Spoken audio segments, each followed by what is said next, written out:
हाय, अभी आपके सामने मैंने हिंदुस्तान यूनिलीवर के क्वार्टरली रिजल्ट्स ओपन कर रखे हैं एंड यहाँ पर हम क्लियरली देख सकते हैं कि लास्ट के कई क्वार्टर से रेवेन्यू एकदम फ्लैट आ रही है। सेम ही ट्रेंड हमें बीकाजी फूड्स के केस में भी देखने को मिल रहा है कि रेवेन्यू कई क्वार्टर से लगातार फ्लैट आ रही है एंड यहाँ पर तो ऑपरेटिंग प्रॉफिट मार्जिन को भी लास्ट क्वार्टर में डेंट लगा था एंड वो लगा था हायर इन्फ्लेटरी कॉस्ट, क्योंकि जिन कम्युनिटीज को ये as a raw material use करते हैं उन सबके प्राइसेस बढ़ चुके थे, जो कि इस क्वार्टर में थोड़े सॉफन हुए हैं। उसके बाद Mrs Bector food specialities limited के क्वार्टरली रिजल्ट्स भी देखें तो यहां पर भी हमें लास्ट के कई क्वार्टर से देखने को मिल रहा है कि रेवेन्यू एकदम फ्लैट आ रही है। तो एफएमसीजी कंपनीज के रिजल्ट्स मैं आपको दिखा क्यों रहा हूं, क्योंकि अगर हम ऑफिशियल डाटा को स्टडी ना भी करें तो यहीं से हमें पता चल जाता है कि कंज्यूमर स्पेंडिंग कैसी चल रही है। तो कंज्यूमर स्पेंडिंग तब वीक होती है जब लोगों की डिस्पोजेबल इनकम कम होती है, जिससे लोग अपनी डिस्क्रिशनरी स्पेंडिंग को कम करते हैं। कई सारी अपैरल कंपनीज की मैनेजमेंट ने भी इस इशू को फ्लैग किया है एंड यहां पर हम देख सकते हैं कि Aditya Birla fashion retail limited की मैनेजमेंट का भी कहना है कि इस क्वार्टर में उन्हें स्ट्रॉन्ग मैक्रो हेडविंड्स देखने को मिली है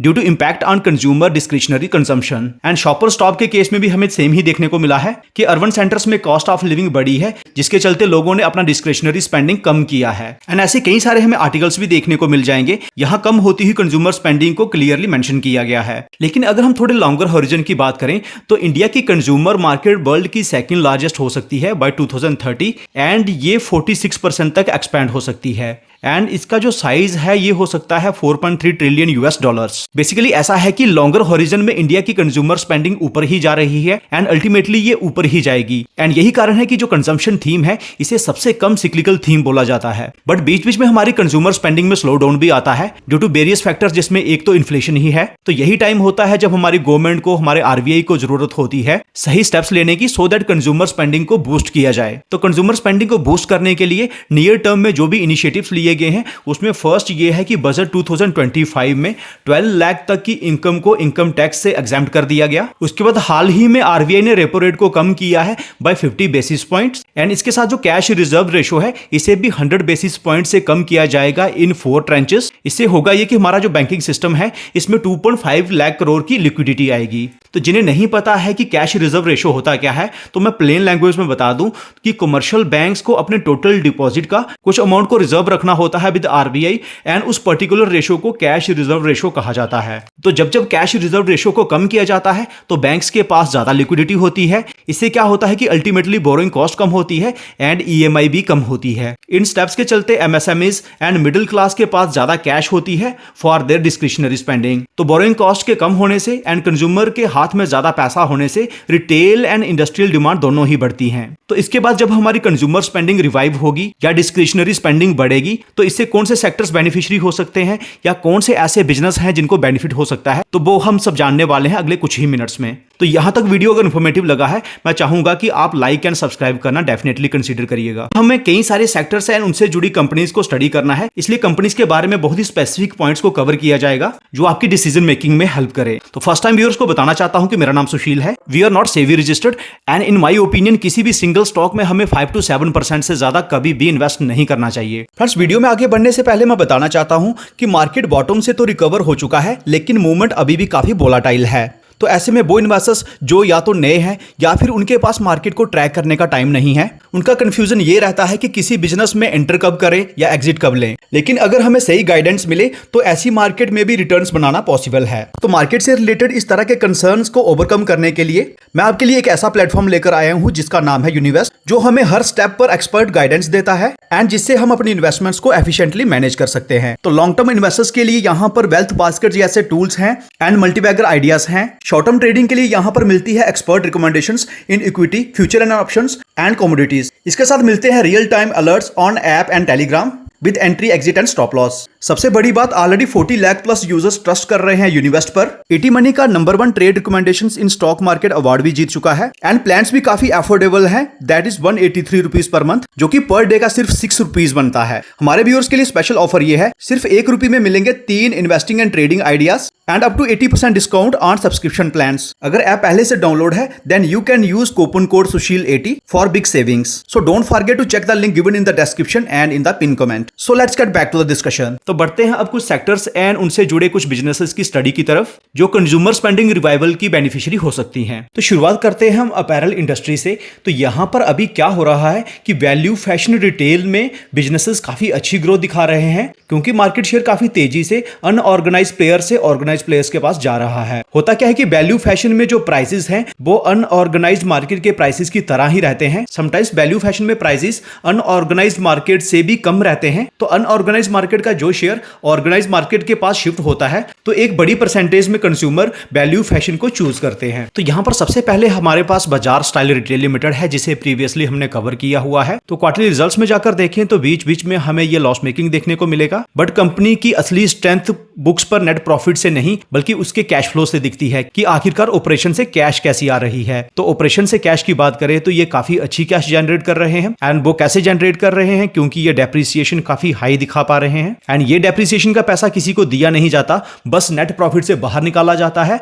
एंड ये कंपनीज की कैश फ्लोज में जाकर ऐड होता है। तो जब जब कंपनी बुक्स पर अपने आप को लॉस मेकिंग दिखाती है तो तब ये कंपनी कोई भी टैक्स पे नहीं करती है। इस फाइनेंशियल ईयर में ये 40 से 50 नए स्टोर्स ऐड करेंगे। 7 से 8% की ग्रोथ हो सकती है सिंगल स्टोर सेल्स ग्रोथ में, जिससे अल्टीमेटली बिजनेस 20 से 25% की ग्रोथ दिखा पाए। कंपनी इज बैक्ड बाय रेखा झुंझुनवाला। तो यहाँ पर ग्रोथ एंड वैल्यूएशन का एक अच्छा कॉम्बिनेशन है जिसके चलते इस कंपनी को हम फर्दर स्टडी कर सकते हैं। उसके बाद वैल्यू फैशन से सेकंड बिजनेस है V2 रिटेल लिमिटेड जो कि लास्ट के 3 ईयर से 44% के कैगर से अपनी रेवेन्यू को ग्रो कर रहे हैं एंड नेट प्रॉफिट्स को ग्रो कर रहे हैं 100% के कैगर से। काफी इंप्रेसिव ग्रोथ स्टोरी रही है। तो नेक्स्ट 4 to 5 ईयर्स के लिए ये हर साल 100 नए स्टोर्स ओपन करेंगे एंड 8 to 10% की सिंगल स्टोर सेल्स ग्रोथ को अचीव करेंगे, जिससे अल्टीमेटली ये अपनी रेवेन्यू को 50 से 60% के कैगर पर ग्रो कर पाए, जो कि काफी इंप्रेसिव गाइडेंस है। अगर एक्चुअल में ये ग्रोथ दिखा पाते हैं तो उस हिसाब से जो प्राइस टू अर्निंग है वो 80 से 85 तक का दे सकते हैं। बट बेटर यही होगा कि अगर इस तरह का बिजनेस हमें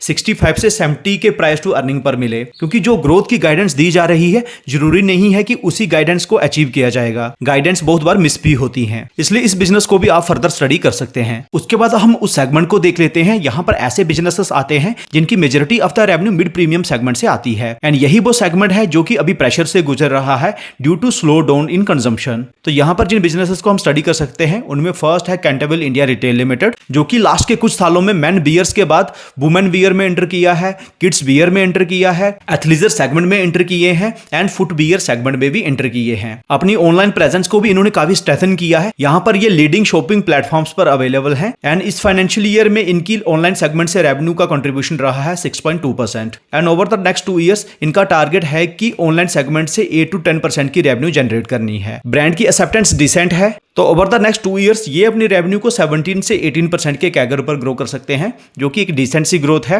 एंड उसके हिसाब से प्राइस टू अर्निंग भी फेयर है। तो ये भी एक बिजनेस है जिसे आप फर्दर स्टडी कर सकते हैं। उसका next business Aditya Birla fashion and retail limited है जो कि अगेन बुक्स पर लॉस मेकिंग है, बट कैश फ्लोज में देखें तो ऑपरेशन से काफी एक्सीलेंट कैश जनरेट कर रहे हैं। तो कैश कैसे जनरेट कर रहे हैं, वही कि ये डेप्रिसिएशन काफी हाई दिखा पा रहे हैं। तो यहाँ पर डिमर्जर हाल ही में ही हुआ है, तो इस कंपनी के पास लग्जरी ब्रांड्स में ये ब्रांड्स आते हैं एंड साथ में ये वाले ब्रांड्स आते हैं एंड बाकी के मिड प्रीमियम ब्रांड्स हैं। तो इस कंपनी को जब डिमर्ज किया गया है तो डिमर्ज किया गया है 2350 करोड़ की कैश के साथ, सो दैट ये अग्रेसिव ग्रोथ को अचीव कर सके across multiple high growth platforms. तो बुक्स पर जब इस तरह के बिजनेस प्रॉफिटेबल होते हैं तो इन्वेस्टर्स के लिए अच्छी वेल्थ भी क्रिएट करते हैं। तो इस बिजनेस को हम फर्दर स्टडी कर सकते हैं। इसके बाद इनकी जो सेकंड एंटिटी है जो कि जून के एंड तक लिस्ट होगी, उसका नाम है Aditya Birla lifestyle brands limited. कौन सी ब्रांड्स है इनके पास वो आपकी स्क्रीन पर ये रही। तो ये ऑलरेडी उतनी प्रॉफिटेबल है कि खुद से ग्रोथ को मेंटेन कर पाए, बट हमारे लिए इंपॉर्टेंट ये देखना होगा कि लिस्टिंग कितनी प्रीमियम वैल्यूएशन पर होती है। एक्सपेक्टेड है कि लिस्टिंग इसकी प्रीमियम वैल्यूएशन पर होगी। उसके बाद अब हम एफएमसीजी सेक्टर को देख लेते हैं एंड ये एक ऐसा सेक्टर है यहां पर वैल्यूएशन काफी हाई रहती है। इनफैक्ट इंडस्ट्री का प्राइस टू अर्निंग हमें यहां पर 65 से 70 के बीच में देखने को मिलता है। तो इस सेक्टर से जिस बिजनेस को हम स्टडी कर सकते हैं उसमें फर्स्ट है Mrs Bector food specialities limited. But why this business? तो फर्स्ट रीजन इज प्रोडक्ट्स की एक्सेप्टेंस। सेकंड रीजन है कि ये क्यूएसआर इंडस्ट्री के लिए एक प्रॉक्सी प्लेयर है, क्योंकि कई सारे लीडिंग क्यूएसआर प्लेयर्स इनके प्रोडक्ट्स यूज करते हैं। उसके बाद ये प्रीमियमाइजेशन की थीम पर भी प्ले कर रहे हैं एंड अपनी बेकरी सेगमेंट में कई सारे प्रीमियम प्रोडक्ट्स भी लॉन्च कर रहे हैं। यहां पर मार्जिन अच्छे मिलते हैं। उसके बाद बिस्किट सेगमेंट में ये 70+ कंट्रीज कंट्रीज में अपने प्रोडक्ट्स को एक्सपोर्ट करते हैं। उसके बाद इनकी जो प्रेजेंस है ये मेजरली अभी इंडिया के नॉर्थ में ही है एंड बाकी रीजन्स में भी ये अपने बिजनेस को एक्सपैंड कर रहे हैं। उसका नेक्स्ट रीजन है इनका डिसेंट कैपेक्स प्लान। तो वैल्यूएशन के मामले में ये समवट फेयरली वैल्यूड है, तो इसलिए इस बिजनेस को हम फर्दर स्टडी कर सकते हैं। उसका नेक्स्ट बिजनेस जिसे हम स्टडी कर सकते हैं वो है बिकाजी फूड इंटरनेशनल लिमिटेड। यहाँ पर लास्ट के कई क्वार्टर के रिजल्ट्स में हमें वीकनेस देखने को मिली है due to weakness in consumer spending and last quarter में जो प्रॉफिट मार्जिन श्रिंक हुए थे वो इस बार थोड़ा बेटर हुए हैं। तो यहाँ पर आप देख भी सकते हैं कि क्वार्टर 3 में जो हायर कमोडिटी प्राइसेस के चलते प्रॉफिट मार्जिन को डेंट लगा था, तो क्वार्टर 4 में उन्हें सिग्निफिकेंट इंप्रूवमेंट देखने को मिल रही है। उसके बाद एक और बिजनेस का इन्होंने एक्विजिशन किया हुआ है जिसका नाम है द हेजलनट फैक्ट्री, जिससे इनकी एंट्री प्रीमियम स्वीट सेगमेंट में भी हुई है।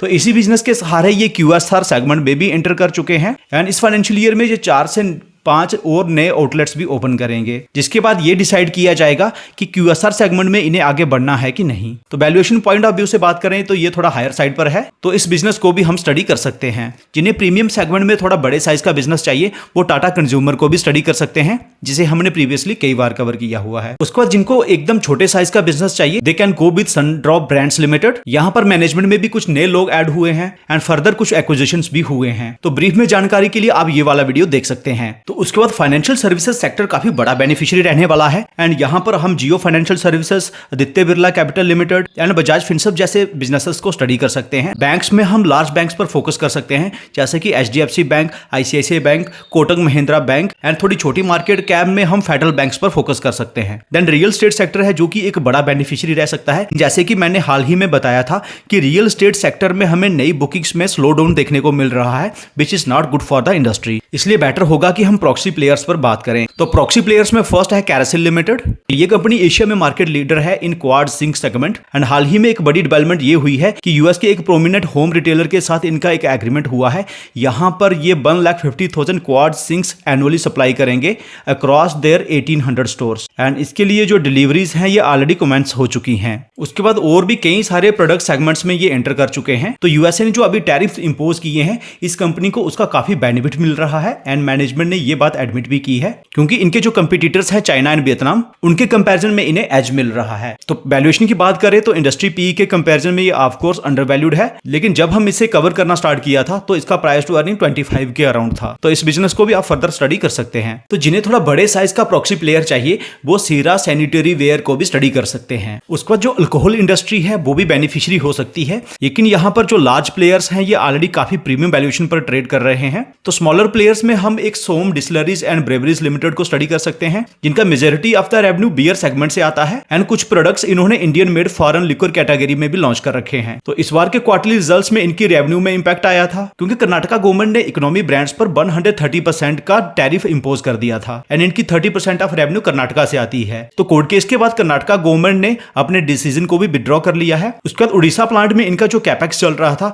वो भी कंप्लीट हो चुका है। यहाँ पर इस प्लांट की 50% कैपेसिटी बढ़ चुकी है एंड उसके बाद यूपी के फरुखाबाद में इन्होंने एक नई ग्रीनफील्ड कैपेसिटी के लिए काम स्टार्ट किया है। यहाँ पर 10 lakh cases per month produce किए जाएंगे। उसके बाद समर का सीजन है तो बियर सेगमेंट में ऑपरेट करने वाली बिजनेस अच्छा कर सकते हैं। उसके बाद वैल्यूएशन की बात करें तो इंडस्ट्री प्राइस टू अर्निंग के कंपैरिजन में ये समवट फेयरली वैल्यूड है। उसके बाद हम पिकार्डली एग्रो इंडस्ट्रीज लिमिटेड को स्टडी कर सकते हैं, जिन्हें इंद्री सिंगल माल्ट विस्की के लिए कई सारे अवार्ड्स मिल चुके हैं एंड केमिकारा रम के लिए भी कई सारे अवार्ड्स मिल चुके हैं। हाल ही में इन्होंने बिस्लर नाम की प्रीमियम बिस्की को लॉन्च किया है एंड टारगेट है कि ये 1 मिलियन केसेस सेल करेंगे एंड कश्मीर वोडका के नाम से इन्होंने स्मॉल बैच लग्जरी वोडका को भी लॉन्च किया है। तो कंज्यूमर फेक प्रोडक्ट्स की पहचान कर पाए उसके लिए ये अपने प्रोडक्ट्स में NFC टेक्नोलॉजी को भी यूज कर रहे हैं, जिससे कंज्यूमर को ये पता चल पाए कि जो प्रोडक्ट उन्होंने खरीदा है वो जेन्युइन है कि नहीं। उसके बाद एक अच्छा खासा कैपेसिटी एक्सपेंशन भी चल रहा है, जिसे आप स्क्रीन पर देख सकते हैं। वैल्यूएशन के मामले में हमें थोड़ा हायर साइड पर दिख रहा है, बट अगर हम कुछ और प्लेयर्स के साथ कंपेयर करें तो इनका प्राइस टू अर्निंग के कंपैरिजन में पिकार्डली एग्रो इंडस्ट्रीज का प्राइस टू अर्निंग कम है। तो इस बिजनेस को भी आप फर्दर स्टडी कर सकते हैं। उसके बाद associated alcohols and breweries limited को भी स्टडी किया जा सकता है,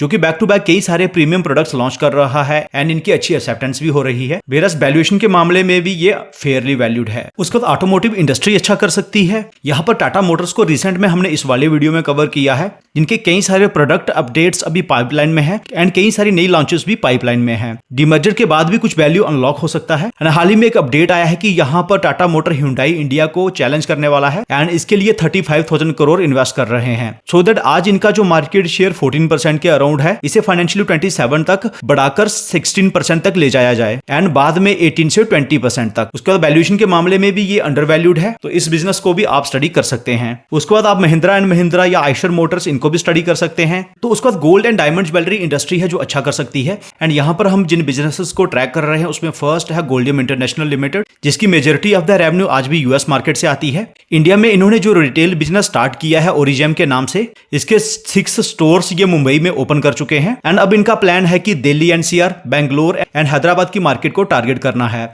तो इस फाइनेंशियल ईयर के एंड तक ये अपने स्टोर काउंट्स को 20 से 25 तक ले जाते हैं, जो कि काफी अग्रेसिव प्लान है। इंडिया एंड यूएस दोनों में ही इन्होंने अपना ऑनलाइन सेल्स चैनल को भी लॉन्च कर दिया है, क्योंकि इनकी majority of the revenue US market से आती है। अगर बस्ट केस सिनेरियो में कोई भी ट्रेड डील नहीं बनती है तो इन्वेस्टर्स को कोई ना कोई डिसीजन लेना होगा। अदरवाइज बिजनेस एक्सीलेंट है एंड फेयरली वैल्यूड भी है। उसके बाद हम सनको गोल्ड लिमिटेड को भी स्टडी कर सकते हैं। तो यहां पर जो मार्जिन कम हुए थे क्योंकि कंपनी ने इन्वेंट्री लॉसेस लिए थे जब इंडिया ने गोल्ड के इंपोर्ट पर ड्यूटी को कम किया था। ये सारे इश्यूज भी लास्ट क्वार्टर में रिजॉल्व हो गए हैं एंड ऑपरेटिंग प्रॉफिट मार्जिन पहले की तरह फिर से नॉर्मल हो गए हैं। तो ये बिजनेस भी 20% के कैगर पर ग्रो कर सकता है एंड वैल्यूएशन के मामले में भी समवट फेयरली वैल्यूड है, तो इसे भी हम फर्दर स्टडी कर सकते हैं। उसके बाद हम sky gold and diamonds limited को भी स्टडी कर सकते हैं, जो कि one of the fastest growing business है in gold and diamond jewellery. Growth के फर्दर जो ट्रिगर्स है उसमें यह है कि आज इनकी जो मैन्युफैक्चरिंग कैपेसिटी है वो है 12.6 ton per year and company इसे बढ़ाकर 4.5 टन पर मंथ करने वाली है, जो कि अप्रोक्सीमेट 5 टाइम्स की कैपेसिटी एक्सपेंशन है। ऑलमोस्ट सारे लीडिंग ब्रांड्स को ये अपने प्रोडक्ट सप्लाई करते हैं। फाइनेंशियल 27 के लिए इनकी गाइडेंस है कि ये 7600 करोड़ की रेवेन्यू को अचीव करेंगे, जो कि फाइनेंशियल ईयर 25 की रेवेन्यू के कंपैरिजन में 2x है। पैट मार्जिन्स को 4.5% तक ले जाएंगे by financial year 27 and ROC maintain करेंगे 30 से 35% की। तो इस बिजनेस को भी हम फर्दर स्टडी कर सकते हैं। तो ये थे आज के sectors and businesses. Video informative लगा है तो लाइक एंड सब्सक्राइब करना डेफिनेटली कंसीडर करिएगा। वीडियो कैसा लगा कमेंट सेक्शन में जरूर बताइएगा। मिलते हैं आपसे अगले वीडियो में। Take care.